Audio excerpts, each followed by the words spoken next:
Hi all, Dayna with Stella House Films. I make beautiful wedding films and creative commercials. Today, I am going to be going over the top 5 ways you can make sure that you look great on your wedding day. Now, when I made this list, I was pretty aware that it might piss some people off because you may have already purchased your wedding dress, you may be doing some of these things on a regular basis, and it might piss you off, but here it goes anyway.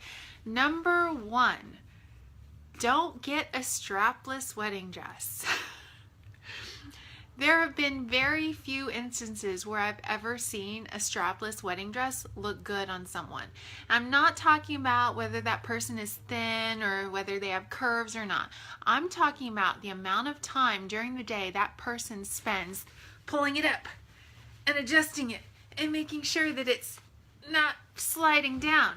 There have been 2 instances of some nip slips on the wedding day. So, yeah, you probably do need to adjust the dress occasionally.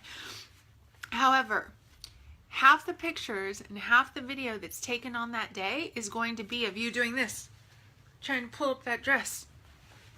And then there's always, the back issue because, the dress, a strapless wedding dress, has to be tight on your upper torso in order for it not to slide down. So no matter how thin you are or how in shape you are, there's always going to be that puckering of the skin right above the dress.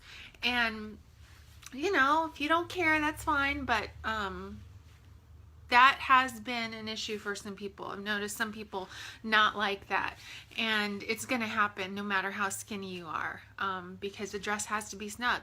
Number 2, just don't chew gum. Buy mints instead. Don't chew gum on your wedding day. You don't know how many times the actual wedding day is happening and I have to go up and tell the bride, please spit out that gum. And it probably happens 75% of weddings where the bride is chewing gum during pictures or doing the reception, and it just, you're going to get video and pictures of you going like gum in your mouth, and video of you chewing, and you want to look your best on the wedding day. Just don't chew gum. Get some mints, get some Altoids, get some lifesavers, put those in your pocket. Number 3, don't have any major changes done to your hair a month before the wedding. Now, if you get your hair cut on a regular basis, if you get your hair cut, every 4 weeks and it's by the same person, it's the same cut, it's exactly the same, and you know that it's going to be, exactly what it's going to be when it happens, then I'd say go for it. However, if you have long hair and you're like, I think I want to cut off a few inches, maybe you don't want to do that. Because what if it goes wrong and your wedding's in a couple weeks and you're basically screwed? You're going to have to accept and adjust to whatever haircut you got. So just don't do anything to your hair a month before the wedding that you haven't been doing on a consistent basis. Number 5, get your hair and nails done.